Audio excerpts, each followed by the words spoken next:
Welcome to the land of the Minahasa tribe, bound by mountains where two great oceans meet and beautiful coral islands abound. A place for close encounters with sea life and getting your battle cry ready. But the region's most impressive riches lie underwater. Bunaken is a world-renowned underwater oasis for tropical sea life and corals.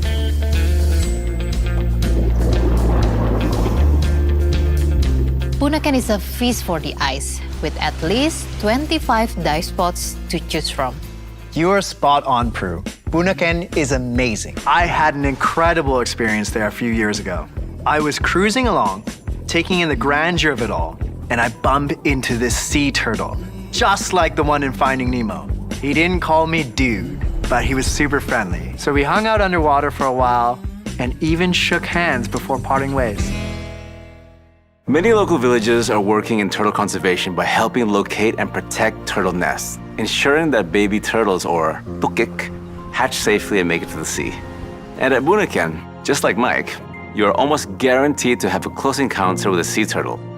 Bunaken National Park is almost 900 square kilometers of underwater habitat, and the park is awash in biodiversity. What are you waiting for?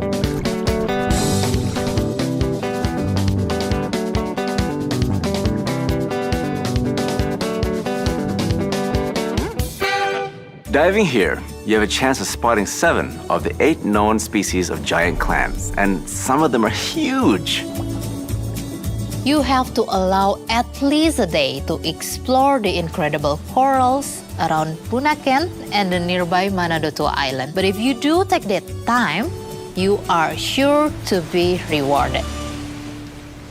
Bunaken is but one of the ocean grandeurs of this region of North Minahasa's coral wonderland. Sahang is like a classic storybook desert island, but it's underwater where the real excitement lies. The reefs at Sahang are known for pinnacles, colorful soft corals, and abundant fish life, including wrasse and enormous schools of snapper, moray eels, lionfish, and minute pygmy seahorses. The soft corals are spectacular. Sahang is one of those rare places where you don't have to work to see the magic. It's right there in front of you, perfectly choreographed as nature intended.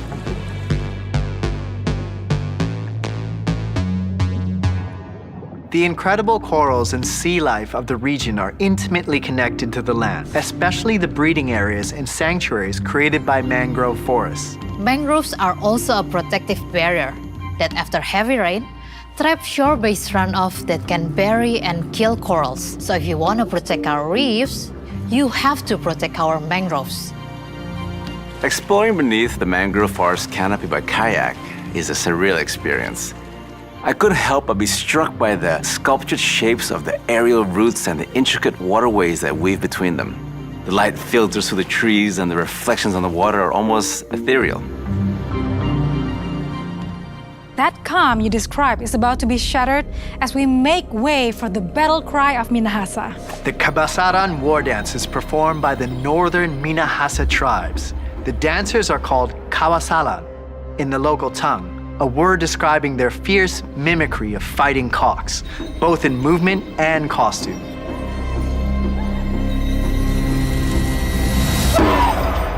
It is customary that only the descendants of Kawasalan may perform the dance, which is considered sacred.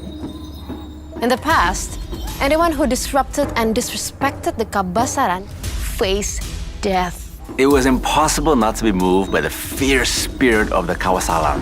It lit a fire in my belly. You can imagine what it was like for an enemy to witness his kawasalan ready for battle. Their spears rattling, banging shields, and willingness to fight to the death written across their faces. The Kabasaran today is performed in tribute to the ancestors who died on the battlefield.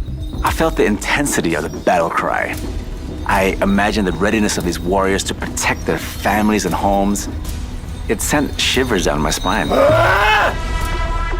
What a thrilling end to any visit to North Sulawesi. The power of the warriors' dance underscores a region rich in tradition. Join us for more wonderful adventures with love from Indonesia's best ever destinations.